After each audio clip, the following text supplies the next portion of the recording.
Good morning, everyone, and I hope you have enough time to wake up during the previous talk. And thank you, Fabian, for waking you up. I'm going, well, first, who am I? And I have to make two disclosures here. First, I'm the wrong person in the wrong place. I'm not a software guy. And the second one, initially this talk was submitted for the debugging tools dev rooms, but then for whatever reason relocated here. So I am not really sure how relevant it will be for you. And what I'm doing for living, instead of software development, I am designing hardware, embedded hardware, and using software to bring up this hardware to make it run. But since for the last 5-10 years, most of work is concentrated on the FPGA systems, the problem is not only how to bring this software running, but how to bring all the hardware platform for this software up and running, including the soft core or integrated hardcore CPU processors. So today I'm going to talk, just make a short overview how it's possible to debug not software, but to do hardware debugging. But to do it with a free and open software. And fortunately enough, it's possible. All the pieces are here, and I can just summarize the entire presentation in one word.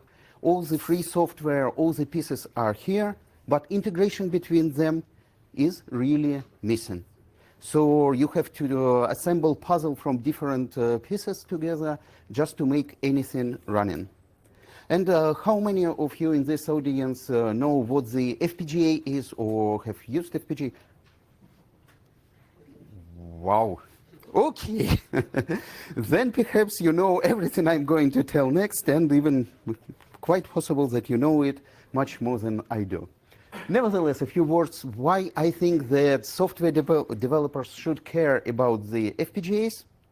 Because and those are, of course, some pretty hard statements which are not true, 100% true. But for the last 10 years, all the modern architectures, CPU architectures, are pretty much stuck in their development. And to get any performance, you have to go to non-standard architectures or to custom hardware accelerators or to reconfigurable hardware to accelerate it. And for the last 30 years, 40 years already, all the hardware development is based on two languages. Both of them are, say, niche languages, VHDL and Verilog, and the preferable one depends on what side of Atlantic you are at. Well, there are some variations, so there are people in the States who know VHDL, there are people in Europe who write some Verilog, but generally, yeah, depending on what side of Atlantic you're choosing one or the other language. But unfortunately, compared to the software progress, what we saw through the last 20 years, those two languages are still very, very old. Despite the new standards, Verilog 2008, VHDL 2011, and the coming one 2020, those technologies are pretty much lagging behind, and the industry itself is very conservative about taking any new approaches. So, why this is needed for software developers? Because we have to make run our software on malleable, changeable, programmable, and heterogeneous architectures, and because the industry needs some kick from outside to move forward. Otherwise, they will stay there with their obsolete tools forever. As I said, the free software is available and very actively developed under active development for the RTL designers, and both VHDL and Verilog are supported. I'm not that much in the Verilog HDL, so we'll talk afterwards about the VHDL, but nevertheless, Verilator, Icarus Verilogs are excellent fast simulators, compiler from Verilog to C, C++, or just an interpreting simulator. And YOSIS is an excellent system which provides the full path from the Verilog description, RTL description, down to the hardware. Unfortunately, only for the supported hardware architectures, but it's going to be extended and it's under active development. So everything is good here, but and it's much more convenient for software people and for hardware people as well. Before you go to the hardware, you have to simulate it first. And if you can catch half of your errors in simulation, that's good. If you can catch 90% of your errors in simulation, that's even better because you have another 90% related to the hardware platforms. So better to separate them. And for VHDL simulation, there is a nice compiler. It's a part of the GNU compiler suite. It's an GHDL, and it's written on the niche language, on ADA. So there is actually not only embedded software, but quite conventional PC software written on ADA, which is a bit surprising and making it a bit more difficult to read. And there is a nice GUI front end to look, because the hardware people are not speaking the same language as software, so we do not compile anything, we synthesize and place and route it. And we are not running printf debugging, we are looking to the blinking LEDs. I hope they are still blinking. Yes, I'm not sure how visible it is, but we will come later to it. That's a quite common way to debug hardware. It's just blinking. But of course, there is a GUI front end to look on the traces, and it's much more pleasant to the eyes than the blinking LEDs afterwards. Since we are going first to simulate, this is a very small snippet of the code I'm going to debug and simulate. It's a simple generator, data pattern generator to run tests against and to test it, and it supports two modes. In one, it's a simple binary counter, and in the more advanced mode, it's a linear feedback shift register. And as you see, the code itself is just 10 lines. With all the boilerplate code around it, and VHDL is quite verbose language. It's around 45, 50 lines in the file. But the same file can be simulated, run on the GHDL, and traces can be viewed in GUI. And physically, the very same file can be later on compiled, synthesized, and placed in road for FPGA. And then we can debug it on the hardware. That's a nice and not quite readable screenshot, and now I will try to switch to the, oh, okay, it's here. Oh. So we are going to LA demo.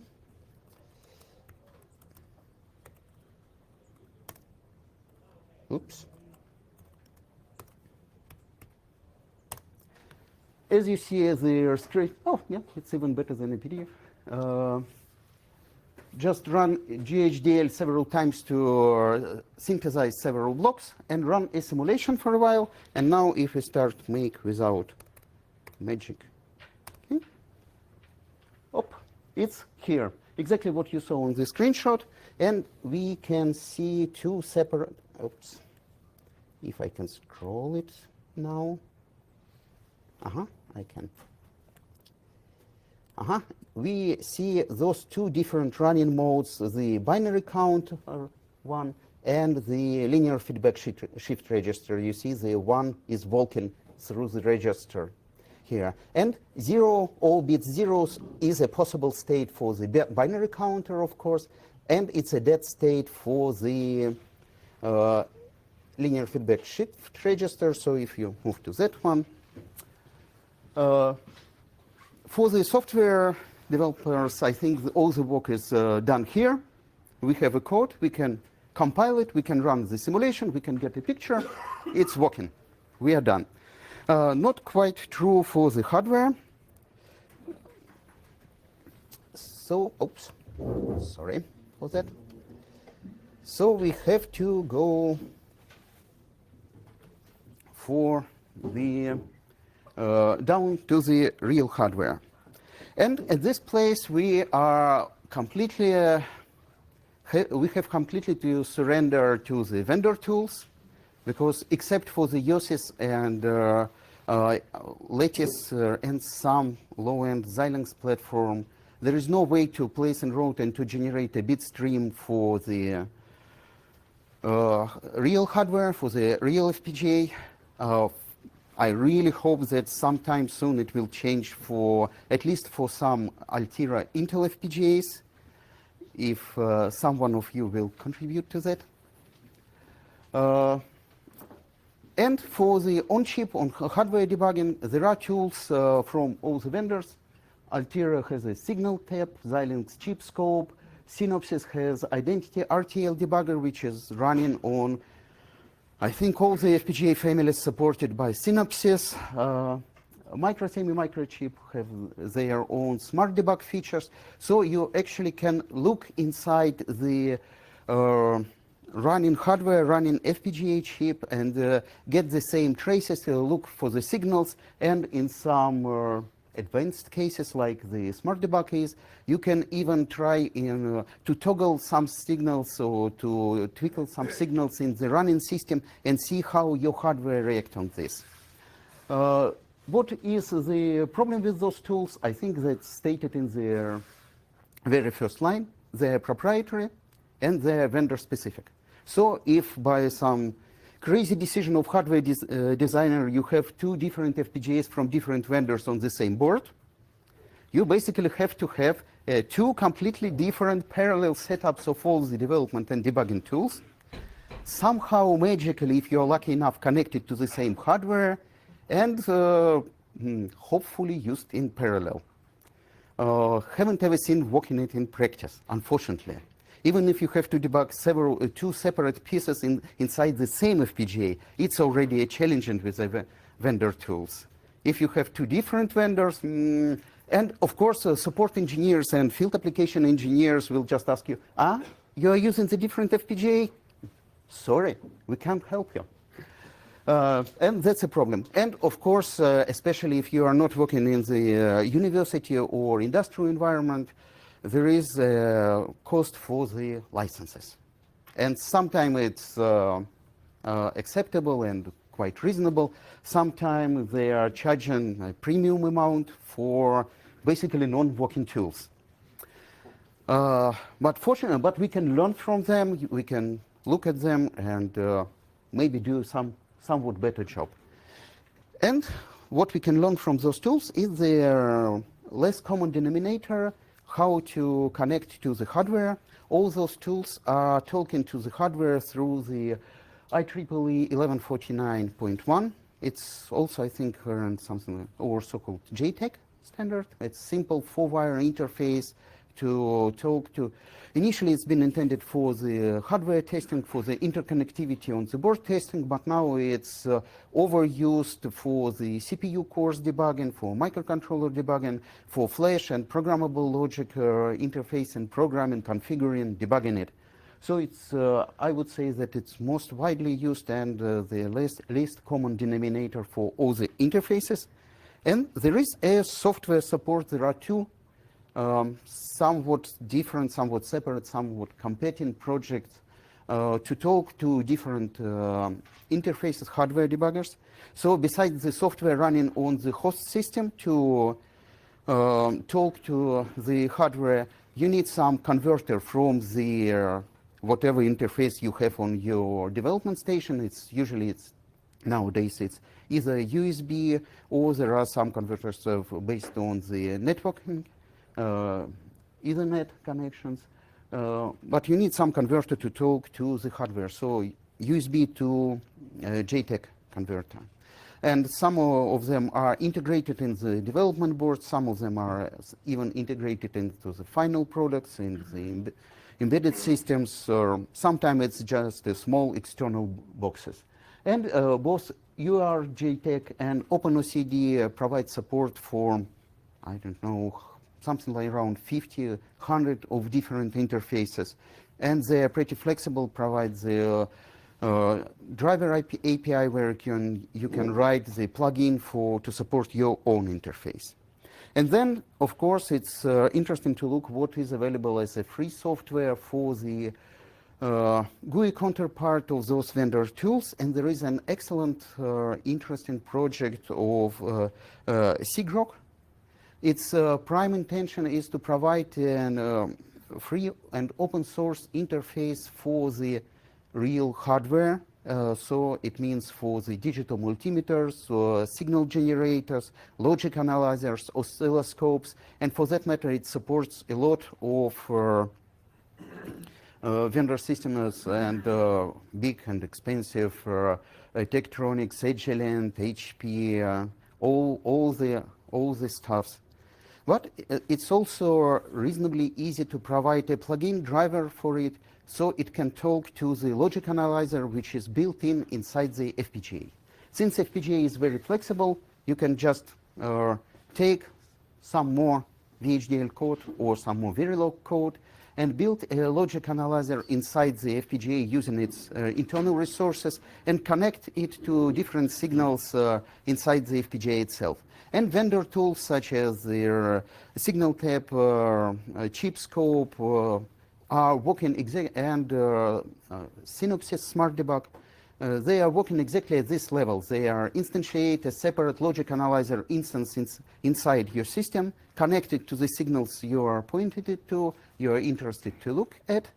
And then after that, you is able to look inside your running system to figure out what's going on there.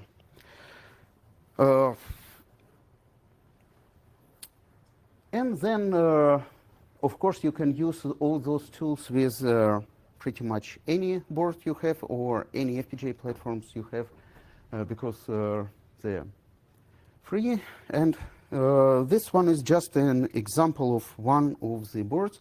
What is, yeah, and it's still blinking. You see it's running a binary counter mode, I hope. And as we, yes, it's a binary counter still. And as we saw on the VHDL snapshot, it can run in second mode. I'll try to switch it now. So, yep, hope it's visible. It's a linear feedback shift register, so the bits are moving. But in this mode, of course, you can debug something with 8 bits, debugging something with 32 bits with the LEDs would be possible. And yesterday downstairs, I saw an excellent replica of PDP-11 console, where you have 32 toggle switches, 32 LEDs, and you can actually download code and debug it this way. But with modern architectures, with hundreds of registers, that would be a little bit painful and too slow. So all the tools, all the pieces are actually available, and there are different projects to connect them together. But what you have to do to make it running is to assemble them and to make them talk to each other. Because URGTech has its own interface library to talk to it. OpenOCD provides an RPC interface, but to this interface you have to talk TCL, which is another example of 40 years old language, I think. And it's very, very favorable by both VHDL and Verilog designers. So that they don't know much about the makefiles, really. What they have is they have a Verilog code or VHDL code, and then TCL scripts to set up and compile it. And to follow this tradition, OpenOCD provides an RPC talking TCL, but which is nice. And there is an example of how to talk to this interface from Python. And what I've done for this demonstration, I wrote a simple driver for the OpenOCD, for libsygROC to talk to the OpenOCD TCL interface. So there is a plugin for the GUI, for the pulse view for libsygROC, which talks through the TCL interface to the OpenOCD, which in turn talks to through USB to the USB to JTAG converter, which in turn talks through the JTAG to the logic analyzer inside the FPGA. And yes, all this code is free and available on GitHub page, and it's even running. And what we can get running this code is this nice snapshot, screenshot of the SIGROC pulse view, showing basically the same picture. For whatever reason, when I've made the screenshots, they are mirrored compared to the one with the simulation results. On the simulation screenshot, we had a binary counter first and linear feedback shift register afterwards. Here we have a linear feedback shift register and binary counter. And I also think that bit order is swapped. But what? It happens. And now let's see if I can make it run on live. Here in the FPGA code demo, and actual FPGA file is also here. It's a bit bigger than the small snapshot I've shown. It's initialization, logic, but here is the actual code we've been simulating, and now we are debugging on the real hardware. And if we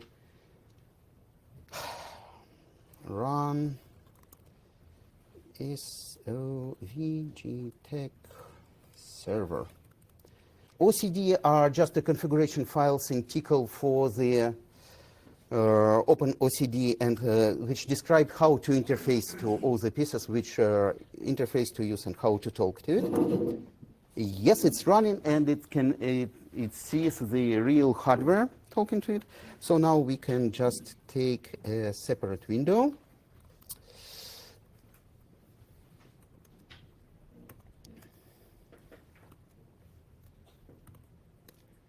Okay, hope it's right. So that's magic to run the pulse view and substitute it with the freshly built patched SIGROC library, where we should be able to see the nice device. Let's see if it's still working. Okay, we have to find the device, and it's here. VJ Tech is just another piece of the vendor-specific code to make it possible to talk from the JTAG interface of the FPGA to the custom JTAG connected logic inside the FPGA. But it's easy to be replaced, and we have to talk over the network to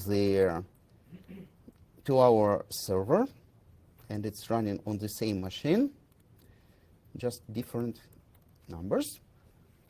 We scan for it. Yes, it's here. That's nice. Now we can set up a trigger for something interesting as our dead state for the feedback shift register, which is all zeros. And it takes me some time. Oops. Okay. Probably it's not all zeros, but nevertheless. And now we can switch it just to make it run faster. And zoom in. So it's a linear feedback shift register, but running now not blinking at 2 Hz, which are suitable for debugging on the LEDs, but running a full speed. I think the system clock frequency is 25 MHz at the moment, so it's just an external clock. So what we see is that it's possible with the free and open software tools to look inside the running FPGA. And I'm really pleased that the demo is working live. It's nice to have a small demo, but the real question is where we move next and what important things to be done. I think the most important thing to be done is an integration between tools, because nobody would ever been able to convince any hardware developer or any FPGA developer for the debugging to switch from the vendor tools you're using with one particular FPGA to the open source tools. If you have to you have to take this part, it's written in C, you have to compile it yourself with your own patched library. Then you have to take this part and write a configuration file on Tcl. Then you have to take that part and, it's written on ADA. You have to compile it for your system as well. And then you probably, if everything goes well, have to connect it to your hardware, and then you can debug your hardware. No, it would take me weeks, it takes months to debug only the debugging tool chain. So some nice integration, and that's something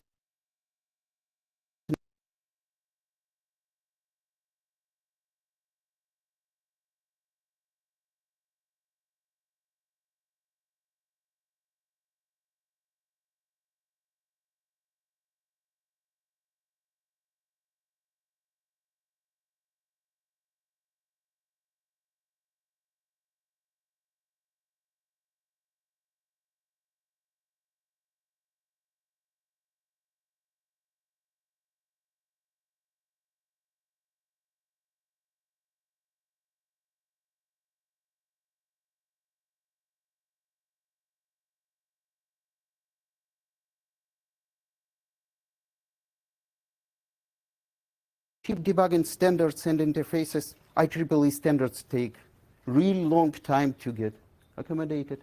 And then, of course, an integration with GDB. In this sense, it's pretty good because OpenOCD supports GDB, remote debugging interface, and many different hardware cores, but still missing the integration with software support.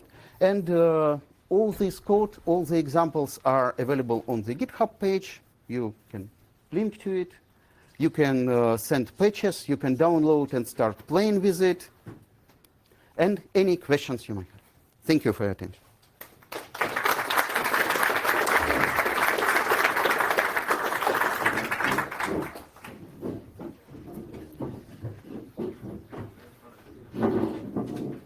Oh? Oh, yes, please. Great talk. The debugging hardware usually trade off, visibility for speed. Do you see value in simulation for finding these kind of basic hardware bugs? So the question is the visibility versus speed during on-hardware debugging. Yes, with sometimes it's a problem, and simulation is good to catch the logic errors, but it cannot catch all the hardware and racing conditions problems. What is good with the instrumentation running on the FPGA itself, on hardware debugging, you are, let's say, less restricted by the speed, because JTAG here is running at something like 1 megahertz, and the real signals we saw captured are running full speed, 25 megahertz. They could run 100 megahertz. And actually, this demonstration came from the actual project I've spent last year working on the microsemi FPGA, where the actual signals were coming at a gigabit data rate. But it still was possible to capture them at the gigabit rate on the part of the FPGA, then buffer it, resynchronize, and look through the slow available debugging interfaces. So yes, there are such problems. No simulation can solve all of them.